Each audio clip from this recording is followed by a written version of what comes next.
air embun. Wa anzalna minas samaa'i ma'an tahura.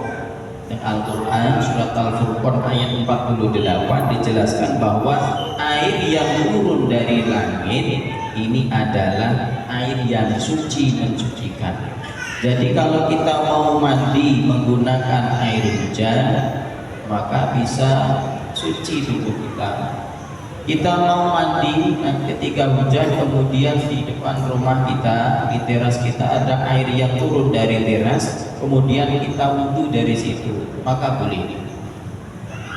Terus misalkan ada orang yang terkena percikan air najis, air kencing ataupun apa saja, kemudian disucikan dengan air hujan, maka suci mensucikan.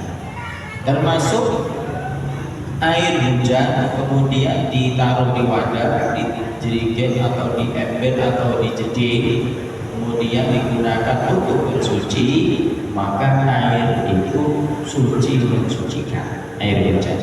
Wa anzalna minas samaa'i ma'an tahura. Yang kedua adalah air laut. Sesuai dengan dawuhipun Kanjeng Nabi, air laut itu adalah at-tahuru ma'uhu al-hillu mitatuhu. Air laut itu adalah suci airnya dan halal bangkainya. Jadi kalau kita misalkan pergi ke pantai, kemudian kita wudhu di pantai, sah. Walaupun airnya asing, kemudian air laut itu tidak bisa kita minum. Air laut tidak bisa kita konsumsi. Kalau kita meminum air laut, bukannya dahaga yang sembuh, ngeliye boten ketambahan, tanari ngelai, tapi tambah ngelai. Tapi bukan itu yang kita bahas. Yang kita bahas ini adalah bahwa air laut, air samudra boleh digunakan untuk bersuci. Termasuk salah satu air yang suci mensucikan. Tipis, kemudian BAB, kemudian digunakan untuk mandi besar, boleh, sah. Yang ketiga adalah air pola. Air pola idza kana al-ma'u kullataini lam yahmil al-khabath. Jadi air itu jika kita kumpulkan lebih dari dua pola atau lebih, maka air itu tidak mengandung najis. Kalau air ember, kita wudhu dari air ember, maka harus hati-hati menggunakan ciduk. Kemudian di ciduk tadi kita misalkan kita gunakan untuk wudhu, maka tidak boleh percikan air wudhu tadi mempercik ke air yang berada di ember. Karena kalau terpercik di ember maka akan menjadi air yang mustakmal. Makanya kalau ingin wudhu dengan menggunakan air yang sedikit, misalkan di gelas, kira-kira bisa enggak wudhu dengan menggunakan air 1 gelas? Bisa atau enggak? Kalau kita wudhu menggunakan air 1 gelas aqua, nanti Bapak dapatkan jatah aqua 1 gelas, botol gelas kecil itu, misalkan digunakan untuk wudhu, bisa enggak? Bisa enggak? Ribut Pak? Kurang atau enggak Bu? Nah, mau tahu caranya? Kalau saya cukup, mungkin masih cukup, masih sisa. Nah, jadi wudhu itu wajibnya 1 kali. Yang kedua, ketiga, kalau basuhan pertama itu sudah sempurna, wajah sudah terkena semua, bagian wajah yang wajib dibasuh dalam wudhu sudah terkena basuhan semua, itu sudah dikategorikan 1 basuhan. Adapun yang kedua, ketiga hukumnya sunnah. Yang keempat, makruh. Nah, kembali ke gelas sebelum nanti bahas ke air 2 kolah. Air 2 kolah dulu. Air 2 kolah itu misalkan tadi air 2 kolah itu sah digunakan untuk wudu. Dibolak-balik gelas wudu jebur balik pokok. Itu kalau ada air 2 kolah. Biasanya dulu air di masjid dibuatkan kolam besar terus diisi penuh, maka di situ lebih dari 2 kolam. Maka ketika kita wudu, balik lagi bekas wudu kita, basuh wajah, balik lagi kita gunakan lagi sah karena di kolam airnya lebih 2 kolam atau lebih. Nah sekarang caranya wudu menggunakan air 1 gelas. Mau tahu?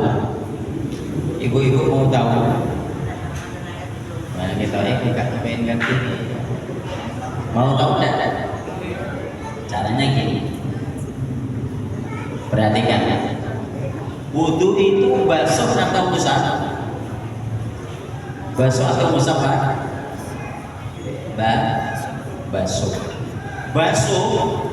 Jadi kategori basuh itu kalau ada air menggenang maka sudah dikategorikan basuh. Air yang menggenang di tangan, misalkan ini ya, kita rapatkan jari-jari kita, kemudian airnya full di sini, kita gunakan untuk membasuh, itu sudah sah. Tetapi kalau hanya ini basah, kita gunakan untuk mengusap wajah, mengusap rambut, itu namanya mengusap. Kalau basuh seperti ini, maka ketika ingin sah wudunya, kita tuangkan air dalam 1 gelas tadi. Niat wudu, nawaitul wudu'a bi raf'il hadatsil asghari fardhan lillahi ta'ala. Niat ingsun wudu krana ngilangake hukume hadas cilik krana Allah taala. Sing penting niat ingsun wudu ngoten. Disiram. Iki besok nek pas larang toyo. Nggih, Mbah, nek pas larang toyo santai mawon. Sak gelas cukup digunakan untuk wudu. Dituang hati-hati, enggak penuh. Syaratnya supaya cukup untuk membasuh semua. 1 gelas ini bukan kita tuang sekali, teh. Kalau sekali tuang habis ya nggak bisa. Jadi posisi tangan kita gini kan, ini namanya dinamakan ini. Ini kita jenengin apa Pak? Ini sedikit diapakan? Diapakan kan? Ini posisi ini sedikit dinamakan lagi. Di ngeneke wis. Iki jenenge diapakan? Diajai, tangannya diajai ngono. Iki lho ngene jenenge diajai. Di posisi ini sakit nyamuk ngono nggih. Dilengkoke, dirampeke terus dilengkoke sing kira-kira cukup untuk tempatnya. Nah, kira-kira kalau kita tuangkan air maka airnya tidak netes. Nah, masih itu airnya dong. Kita letakkan airnya. Ya, 1 ini. Kalau misalkan ngagem kanca peninggal karo jenengan ndak nek ibu kanca mripate dipun lepas. Lho saya istri lepas dulu. Enten nggih. Terus sing saka nek pas wudu boten malah ngeten. Nggih. Buka. Utawa dicopok. Ngeten nggih. Terus anggota wajah yang wajib dibasuh ketika wudu mulai dari mana? Bitus sya'ab. Ini mulai dari sini. Tempat tumbuhnya rambut sampai sini, sampai lahan bawah, sampai lahan sini. Sampai ini di Ini jenenge apa Pak? Telinga kecil ini. Pentil kuping ya. Pentil kuping sini. Hati-hati. Nah, tadi air yang sudah kita tuangkan ke dalam tangan kita yang kita telungkupkan seperti ini, kita gini kan. Setelah niat. Maksudnya niat nulisan. Niat nulisan itu niat mau siap. Dan niat sesungguhnya yang ketika kita membasuh. Nah, posisi gini, kalau air sudah menggenang, maka sudah dikategorikan basuh. Air yang menggenang ini dikategorikan basuh. Maka caranya kita niat dalam hati. Awitul wa'idul bilatis aswari fadlillahi ta'ala. Terus niatis nudu bilahi atas ilahi krono wa ta'ala. Terus dalam hati lihat lagi sambil kita meratakan. Kita ratakan. Jangan sampai dilepas sebelum rata semua. Jangan sampai dilepas tangannya sebelum rata wajah yang wajib dibasuh. Sakit nggih? Monggo praktek iso Bu. Tak sedaya monggo saran-saran kula.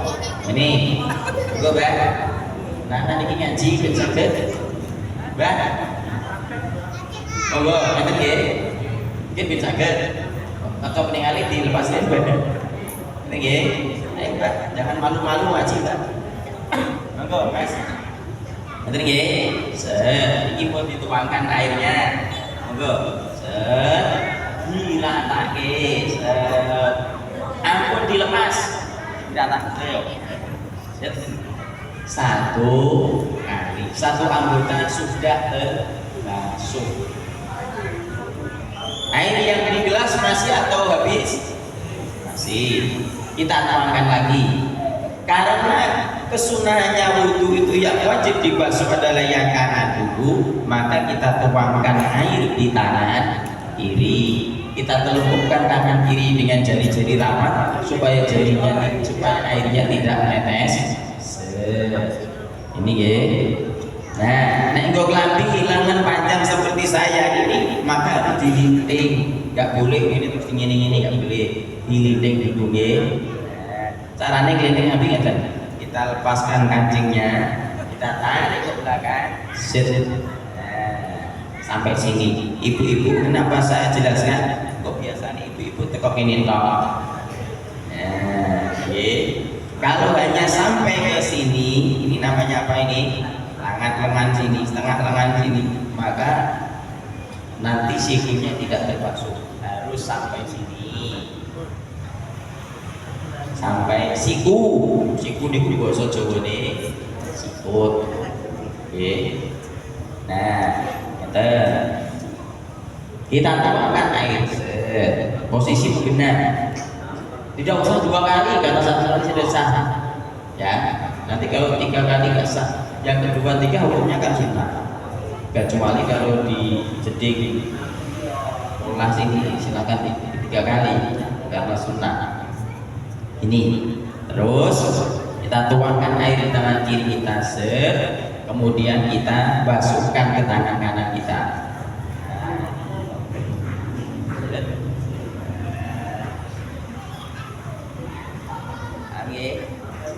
Jangan dilepas sebelum rata semua.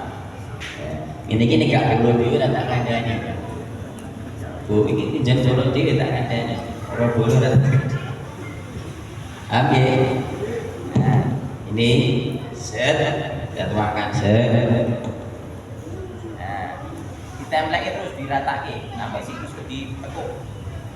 Nah, sudah terbasuh tangan kanan. Kemudian setelah tangan kanan kita basuh tangan kiri. Kita tuangkan air ke telapak tangan kita, posisi menelungkup ke atas. Kita rapatkan jari-jari. Basa Jawa ini ora ngerti. Basane ngene. Nah. Kemudian kita tangan kiri. Nggih. berarti tangan sudah kita basuh. Setelah tangan selesai, airnya masih atau habis tadi? Masih. Iya ya, masih setengah tinggi itu, masih setengah gur 3/4. Kalau nggak percaya bawa sini, nanti tak minum nanti pas buka. Kalau sekarang praktek nggak boleh ya. Terus kita tuangkan sedikit aja. Nah, terus usap. Kalau usap kan enak, sedikit aja. Kita tuangkan sedikit, posisi tidak mengena. Ini aja. Kita tuang sedikit, kemudian kita usap. Mau sini boleh. Kalau ibu-ibu rambutnya panjang sampai sini, tidak boleh. Nah, kalau rambutnya panjang, bapak-bapak yang rambutnya panjang, nggak sini boleh, nggak boleh. Yang boleh rambut yang tumbuh di kepala. Jadi sini boleh, sini boleh, sini boleh. Nah, kalau ingin semua, ya diratakan. Dituang air, terus sisirannya. Ya, atau cukup itu aja. Sudah. Setelah itu apa? Setelah mengusap rambut atau mengusap sebagian kepala apa? Membasuh kaki, telinga itu boleh dibasuh, diusap boleh. Telinga itu usap, hukumnya sunnah. Jadi nggak diusap nggak apa-apa. Ya, karena keterbatasan air tadi. Tapi kalau kira-kira masih cukup, ya udah kita tuangkan aja. Kita usap. Nah, kalau ini telinga ya di sini. Ini bagian luar telinga, ini bagian luar daun telinga, ini bagian dalam daun telinga. Ini bagian ngoloi sing jero, sing coba. Nah, gitu nggih. Terus ini 1, 2, 3, ditodongkan di air lagi. 1, 2, 3, ini misalkan airnya banyak. Kemudian kaki juga sama, karena ada kesunahan yang kanan dulu, maka ketika bisa menggunakan tangan kanan kita basuh kaki kanan kita. Nah itu nggak usap kan? Tadi sudah saya katakan di awal, kalau air ini menggena, maka ketika kita tempelkan di wajah atau di anggota wudhu itu dikategorikan basuh. Oke, ribut. Kakinya terlalu kotor dia dicuci. Mau sama kayak cuci. Kalau apalagi ada najisnya ya nggak boleh, nggak sah. Maka karena wudhu itu ya harus suci dari najis. Setelah dibersihkan nanti suci dari hadas. Misalkan yang ngeten-ngeten iki sampeyan nggih boten terlalu kotor nggih. Nah, batu king sabit enggak? Ya repot batu daun batu lugu nggih repot. Insyaallah nek batu king sabit kan pinggir-pinggir ya Allah napa niku. Kalian sing yang kanan. Nah, oke sekarang kita berikut tadi. Insyaallah nek ketiga ora tau minyak-minyak, wong pas tidak ada air wis postingan ketiga gimana nggih. Masa dengan tak ono abang. Nah, kita tuangkan di tangan kiri kita, terus ini mulai dari pergelangan kaki. Ini misalkan kaki, ini mata kaki, ini sampai sini diameter mata kaki, kita kena air semua. Ini usap dijalankan, diusapkan, jadi kita akan ke seluruh jari. Sebelum rata jangan dilepas. Oke, sebelum rata jangan dilepas, kanan dulu karena kesunahannya kanan. Kemudian kiri. Misalkan kiri dulu boleh, tapi tidak mendapatkan kesunahannya. Nah itu. Jadi misalkan nanti jenengan umroh, buatan atau teh, bikin air zam-zam 1 gelas. Mereka gelas kata, betul 1 gelas.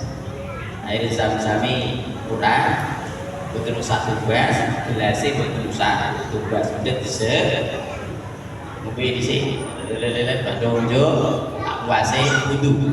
Nah, bikin, kau tidak ada kita tempat sama. Insya Allah naik untuk dikumpulkan dan saya bisa.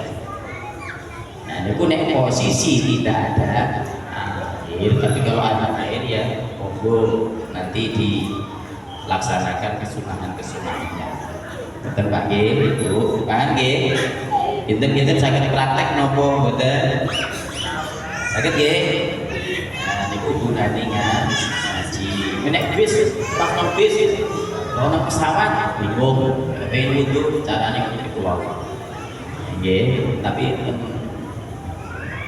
lebu nang ceting dhisik, toilet dulu. Toilet ini pesawat isi. Nggih.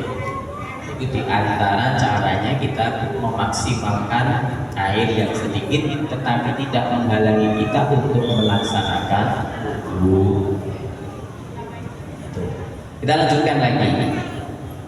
Itu jika bahasanya airnya sedikit, tetapi jika airnya banyak atau lebih dari 2 bola tidak seperti itu. Tapi sekarang dengan panturan aman. Air yang suci dan mencucikan adalah air yang tidak berubah sifatnya karena najis atau campuran benda suci yang dominan. Itu menurut Imam Nawawi dalam Majmu'. Kemudian Imam Syafi'i, air yang mustakmal atau bekas digunakan tidak lagi mencucikan karena telah berpindah statusnya dari air mutlak.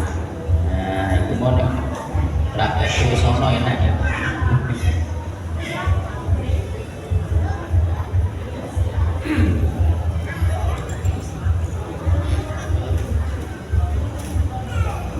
Dalam sebuah riwayat Rasulullah Shallallahu Alaihi Wasallam pernah ditanya tentang air sumur. Jadi air sumur kan suci mencucikan. Ya, sahabat tanya kepada Kanjeng Nabi, ya Rasulullah, ini ada air sumur yang sering digunakan jadi tempat pembuangan kotoran. Para sahabat khawatir kalau airnya menjadi tidak suci lagi. Tapi Rasulullah menjawab, innal ma'a tahurun la yunajjisuhu syai'un. Sesungguhnya air itu suci dan tidak ada yang dapat menajiskannya. Ini maksudnya menjadikan bukti bahwa air sumur itu adalah sah digunakan untuk sesuci. Kemudian tadi ada air. Jadi ada 7 air yang sah digunakan untuk sesuci, menghilangkan najis dan menghilangkan hadas besar atau hadas kecil. Kalau menghilangkan hadas kecil seperti wudu ini batal, untuk bersentuhan antara laki-laki dengan perempuan, pipis, BAB dan seterusnya, maka jika ingin punya wudu lagi. Dan air tadi, nah, airnya saya ulangi lagi 7 air tadi: air langit, air hujan, air laut, air sungai, air sumur, terus sumberan. Kalau di pegunungan itu banyak sumber-sumber mata air salju.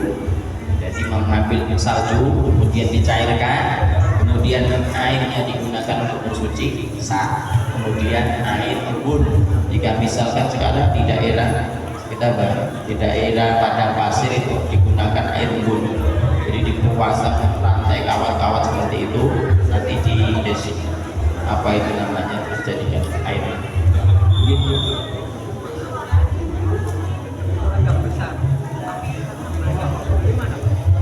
Di bola besar ikannya banyak, nggak apa-apa. Lihat kotorannya ini nggak apa-apa, nggak apa-apa, nggak najis. Ada pertanyaan, Bu?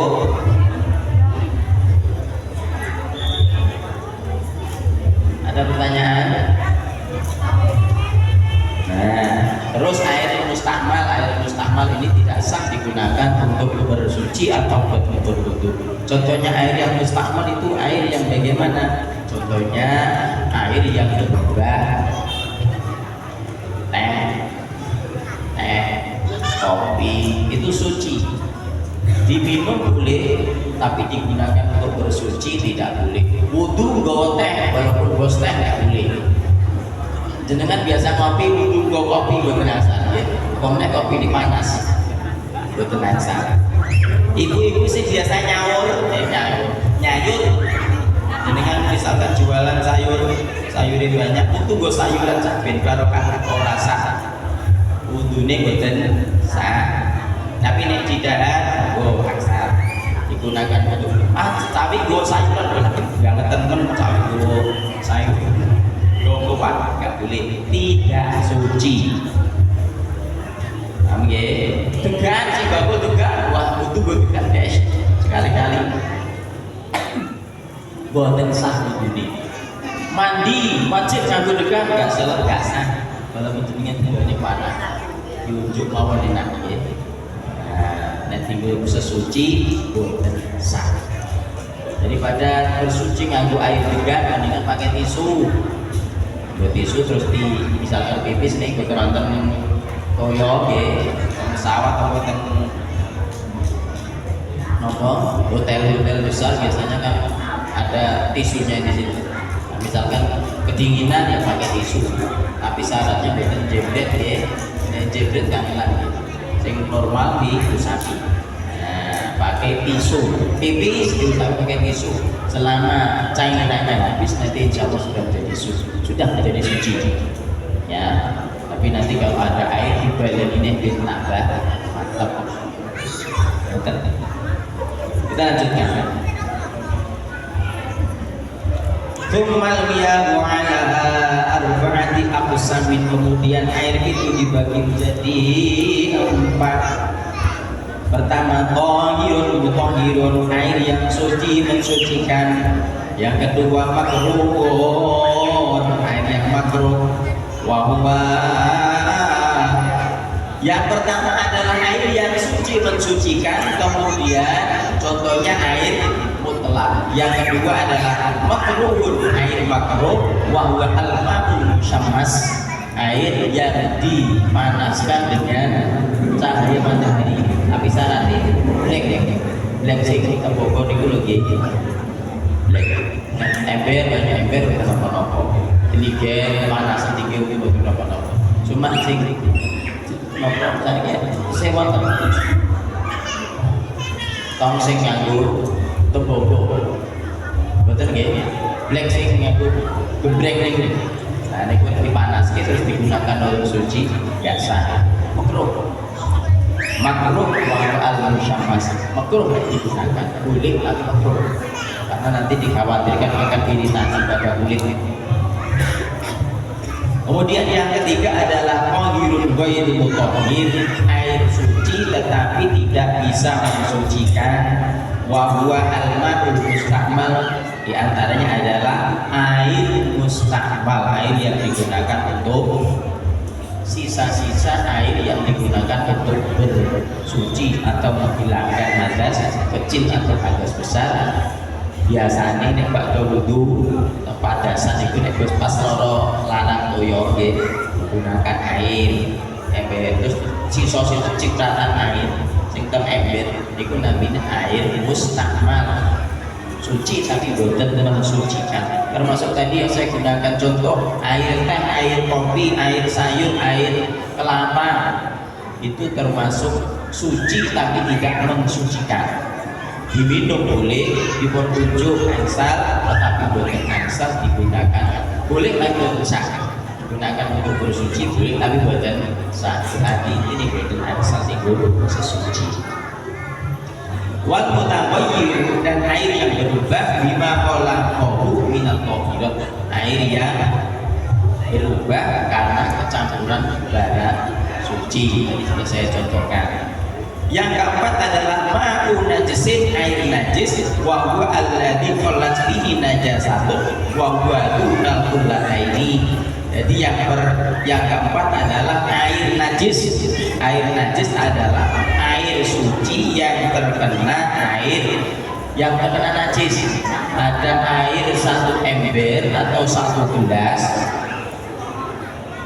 kejatuhan kotoran cicak atau kecipratan air kencing atau kecipratan kotoran kotoran yang najis atau kejatuhan kotoran tubuh, maka air itu menjadi air najis, tidak sah digunakan untuk bersuci.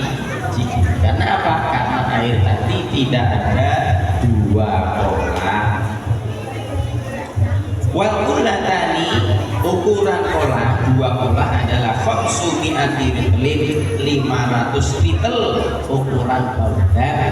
Takriban bil asohi, kira-kiranya dalam hadis itu air yang suci, ya air yang tidak terkena suci. Terus gak konsen ini. Tapi ya gak konsen, jelas-jelasnya kita semangat yang mungkin dijat. Tunggu, itu intinya air yang suci mensucikan, dan caranya itu tadi sudah disampaikan. Okay. Semoga manfaat barokah. Kita tutup dengan sholawat, kemudian doa, kemudian kita doa bersama. Allahumma sholli sholatan kamilatan wa sallim salaman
biasanya kita sibuk nopo langsung ditutup kan? Kalau sibuk kok berdoa, kau nih doa aku langsung buka.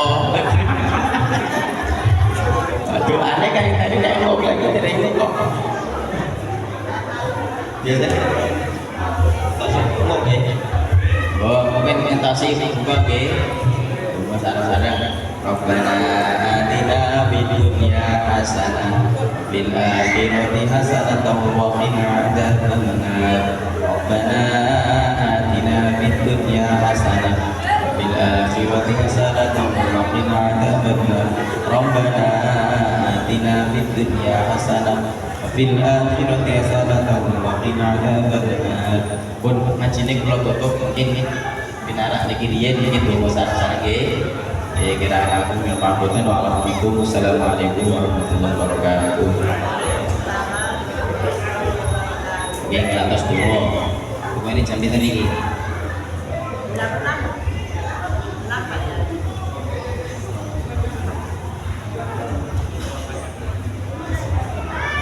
Yang selesaikan masih ada 8 menit lagi.